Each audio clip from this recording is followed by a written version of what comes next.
नमस्कार विद्यार्थी मित्रांनो, आज आपण व्याकरणाचा अत्यंत महत्त्वाचा घटक वाक्याचे प्रकार बघणार आहोत. व्याकरणात वाक्य प्रकाराला खूप महत्त्वाचे स्थान आहे. वाक्याचे रचनेनुसार व आशयानुसार प्रकार पडतात. वाक्याचे हे प्रकार समजून घेण्यासाठी अक्षर, शब्द, वाक्य म्हणजे काय हे लक्षात घेतलं पाहिजे. आपण सुरुवात करूया. सगळ्यात आधी आपण अक्षर म्हणजे काय हे बघूया. लहानपणापासून तुम्ही शब्द, वाक्य लिहित आलेला आहात. अक्षरांची तुम्हाला ओळख आहे. तुम्ही जे मुळाक्षरे म्हणतो याची तुम्हाला ओळख आहेच आहे, बरोबर? पण या अक्षरांना अक्षर का म्हटलेलं आहे याची व्याख्या आपण बघूया. जे नष्ट होत नाहीत ते अक्षर होय. स्वर, व्यंजन मिळून हे अक्षरे होतात. मुळाक्षरे म्हणजेच अक्षर जे नष्ट होत नाहीत. आपल्या मानवी मुखाद्वारे अनेक ध्वनी बाहेर पडलेली आहेत, पण ती हवेमध्ये विरून गेलेली आहेत. जी ध्वनी आपल्याला पकडता आलेत, जे लिपीच्या माध्यमातून लिहून ठेवता आले ते अक्षर आहेत, ते ध्वनिचिन्ह आहेत. ओके, म्हणून त्यांना अक्षर म्हटलेले आहे. जे नष्ट होत नाहीत ते अक्षर होय. या अक्षरांपासून शब्द बनतात, पण अक्षरांची कशीही मांडणी केली तर शब्द होईल का? नाही. तर त्या अक्षरांची अर्थपूर्ण मांडणी करणं गरजेचं आहे. अर्थपूर्ण अक्षरांच्या अर्थपूर्ण मांडणीला शब्द असे म्हणतात. उदाहरणार्थ ळ म क असं म्हटल्यावर अर्थ कळणार नाही, पण कमळ म्हटल्याबरोबर आपल्या डोळ्यासमोर फूल येईल, कमळाचं फूल, हो की नाही? म्हणून शब्द म्हणजे अर्थपूर्ण अक्षरांच्या अर्थपूर्ण मांडणीला शब्द असे म्हणतात.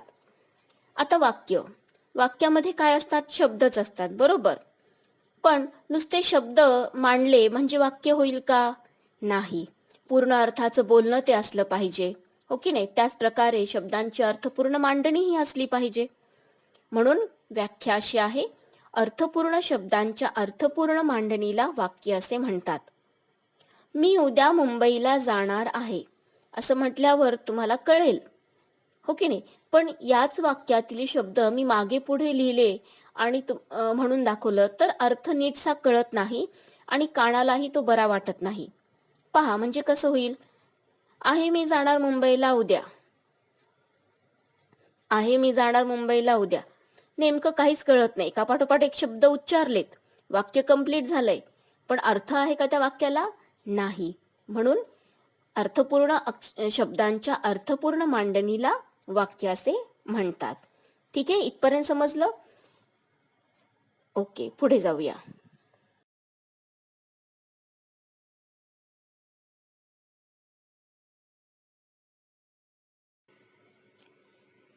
अशाच वाक्यांपासून परिच्छेद बनतो व अनेक परिच्छेदातून लेख बनतात आणि भाषा प्रवाही बनते, प्रभावी बनते, परिणामकारक बनते. एकंदरीत सूत्र असं आपण म्हणू शकतो, अक्षर, शब्द, वाक्य, परिच्छेद, भाषा. म्हणजे अक्षरापासून शब्द, शब्दांपासून वाक्य, वाक्यांपासून परिच्छेद आणि परिच्छेदातून भाषा. ठीक आहे. वाक्य प्रकार. मग हे वाक्य प्रकार शिकत असताना किंवा आपण आपल्या रोजच्या बोलण्यातून किंवा लिखाणातून आपले विचार मांडत असतो. हे विचार वेगवेगळ्या रूपाने आपण व्यक्त करत असतो, त्यामुळे वेगवेगळी वाक्ये तयार होतात. कधी हे विचार साध्या शब्दात मांडतो, तर कधी प्रश्न रूपात मांडतो, तर कधी आपल्या मनातील भावना म्हणजे दुःख, आनंद, होकार, तसेच कधी आज्ञा, विनंती इत्यादी प्रकट करण्यासाठीही आपण वाक्य वापरतो. बोलताना टोनवरून, आवाजाच्या चढ उतारावरून वाक्यातील फरक आपल्याला लक्षात येऊ शकतो, पण लिहिताना, लिखाणातून तो कसा व्यक्त करायचा यासाठीच वाक्याचे प्रकार ठरवून दिलेले आहेत. रचनेनुसार वाक्यांचे प्रकार पडतातच. संयुक्त वाक्य, केवल वाक्य, मिश्र वाक्य हे रचनेनुसार. संकेतार्थी वाक्य, त्याच प्रकारे विद्यार्थी वाक्य आणि आशयानुसार विधानार्थी वाक्य, प्रश्नार्थी वाक्य, उद्गारार्थी वाक्य आणि आज्ञार्थी वाक्य. या विधानार्थी वाक्यामध्येच दोन प्रकार पडतात, एक होकारार्थी आणि एक नकारार्थी. Negative sentence, positive sentence. होकारार्थी वाक्य असतात काही नकारार्थी वाक्य असतात.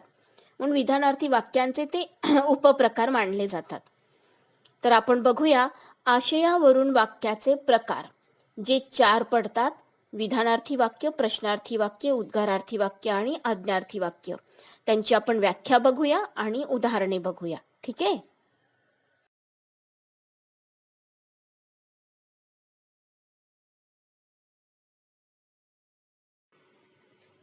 विधानार्थी वाक्य. ज्या वाक्यात सरळ सरळ विधान केलेले असते त्यास विधानार्थी वाक्य असे म्हणतात. पूर्ण अर्थाचं वाक्यही असतं ते, आणि त्यात सत्यताही असते. माझा शब्द म्हणजे काळ्या दगडावरची रेष, विधानच झालंय. म्हणजे माझा शब्द कधी कुणी डावलणार नाही, हो की नाही. माझा शब्द तोच खरा, शेवटचा शब्द. अशा पद्धतीने, म्हणजे जे सरळ सरळ विधान असतं किंवा ज्यात सत्यताही असते अशा वाक्याला विधानार्थी वाक्य म्हणतात. उदाहरणार्थ बघा, पिंपळाच्या झाडाचा प्रत्येक अवयव उपयोगी असतो. खरोखर पिंपळाच्या झाडाचा खोड, मूळ, बुंधा, त्याचप्रकारे पानं, फुलं, फळं सगळ्यांचा वापर केला जातो आयुर्वेदामध्ये, आयुर्वेदिक औषधे बनवताना. म्हणजे हे वाक्य सत्य आहे, हो की नाही, आणि ते विधान पण आहे. साधू संत मिळवून भजन करीत जा, म्हणजे साधू संतांच्या सोबत राहा. मिळवून म्हणजे जमा करणे, म्हणजे त्यांच्या संगतीत राहणे, मैत्री आपण म्हणतो ना. साधू संतांच्या सोबत राहून देवाचं भजन करा किंवा भक्ती करा असा अर्थ सांगितलाय. नेहमी खरे बोलावे. खरोखर खरंच बोललं पाहिजे, कारण खोटं कितीही बोललं तरी शेवटी ते उघडं पडतंच. त्यामुळे खरंच बोललं पाहिजे. सगळ्या मुलांच्या अंगात वीरश्री संचारली, म्हणजे एखाद्या ठिकाणचा प्रसंग बघून किंवा शौर्य बघून आपल्याही मनामध्ये किंवा आपल्याही अंगी अशी वीरश्री संचारते, की आपण काहीतरी सामर्थ्यवान करून दाखवावं, सामर्थ्य सिद्ध करावं किंवा शौर्य दाखवावं असा विचार मनात येतो. तेव्हा आपण म्हणतो सगळ्या मुलांच्या अंगात वीरश्री संचारली. प्रामाणिकपणा हा उत्तम गुण आहे. खरोखर आहेच आहे, म्हणजे हे विधानार्थी वाक्य. ज्या वाक्यात सरळ सरळ विधान केलेले असते त्यास विधानार्थी वाक्य असे म्हणतात. समजलं?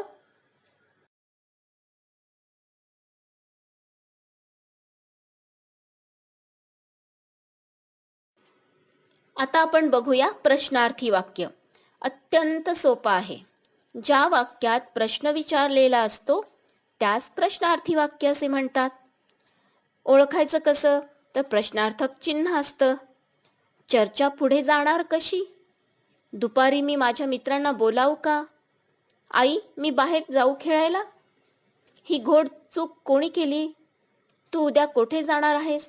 अशी ही उदाहरणे आहेत. प्रश्नार्थक चिन्ह असतं. कधी, कोणी, कुठे, का, काय, कोणाला असे आपण शब्द वापरतो, म्हणजेच प्रश्नार्थी वाक्य. ज्या वाक्यात प्रश्न विचारलेला असतो ते वाक्य प्रश्नार्थी वाक्य होय. समजलं? प्रश्नार्थी वाक्य खूप सोपं आहे.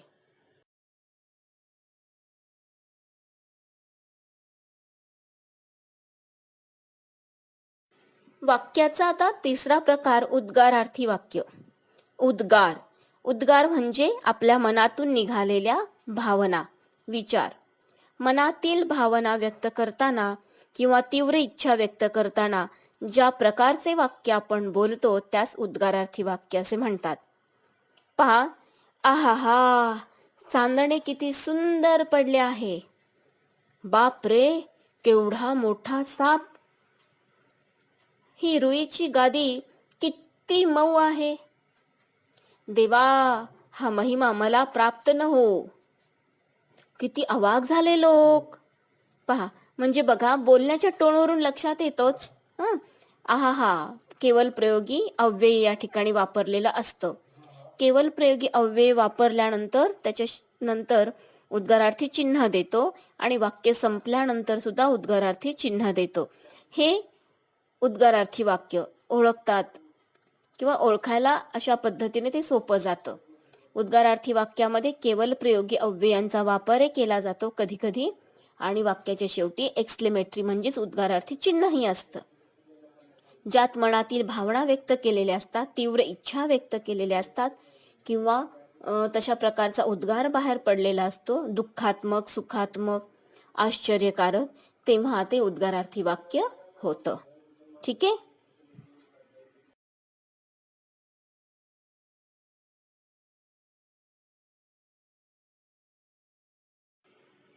आता आपण बघूया आज्ञार्थी वाक्य. ज्या वाक्यात विनंती, प्रार्थना, आज्ञा केली जाते किंवा आशीर्वाद दिला जातो त्या वाक्यास आज्ञार्थी वाक्य असे म्हणतात. विनंती, रिक्वेस्ट करतो की नाही, प्लीज मला पेन्सिल देशील तुझी, हो की नाही, प्लीज म्हणतो म्हणजेच विनंती करतो. प्रार्थना, आज्ञा करतो, चल जा बाहेर जा, आई आपल्याला आज्ञा करते किंवा शिक्षक आपल्याला आज्ञा करतात, हो की नाही. आणि आशीर्वाद पण देतात. आपण जेव्हा नमस्कार करतो तेव्हा विजयी भव, यशस्वी भव, कीर्तिवंत हो, मूर्तिमंत हो असे आपल्याला आशीर्वाद दिले जातात. हे एक प्रकारची आज्ञाच आहे, म्हणजे आज्ञार्थी वाक्यच आहे. उदाहरण बघूया. जा, चालता हो, कुठे जायचं ते, मी आज्ञा केली. मी जर खूप रागात आले, मला खूप राग आला, तर मी माझ्या समोर जो येईल त्याला म्हणते, जा, चालता हो, कुठे जायचं ते, हो की नाही. प्रत्येक इंद्रियांवर ताबा ठेवा. प्रत्येक इंद्रिय, आपले जे इंद्रिय आहेत की नाही 5, कान, नाक, त्वचा, डोळे, जीभ, हे तर हे पंचेंद्रिय, याच्यावर ताबा ठेवला पाहिजे, तर जीवन सफल होईल आणि सुखी होईल. तुम्ही बाहेर जाऊन दंगा करा, घरात नका करू, बाहेर जाऊन दंगा करा, असं आई किंवा अजून कोणीतरी आपल्याला आज्ञा करतं. निदान मला आपल्या पायाशी तरी बसू द्या. एखादा शिष्य आहे किंवा एखादा साधू पुरुष आहे, त्याची सेवा करण्यासाठी शिष्य म्हणतो, मला तुम्ही सोबत नाही नेऊ शकता, पण निदान मला तुमच्या पायाशी तरी बसू द्या, तुमची सेवा करण्याची तरी मला संधी द्या, हो की नाही. तेव्हा असे हे वाक्य म्हणतो. विजयी भव, जा माझ्यासाठी पाणी घेऊन ये. हे एक आज्ञार्थी वाक्य, म्हणजे ज्या वाक्यात विनंती, प्रार्थना, आज्ञा केली जाते किंवा आशीर्वाद दिला जातो त्या वाक्यास आज्ञार्थी वाक्य असे म्हणतात. यातला भाव लक्षात घ्यायचा आणि वाक्याचा अर्थ लक्षात घ्यायचा, त्यावरून आपल्याला हे वाक्य ओळखता येतं किंवा ओळखायचं असतं. ठीक आहे. काय काय पाहिलं आपण आतापर्यंत.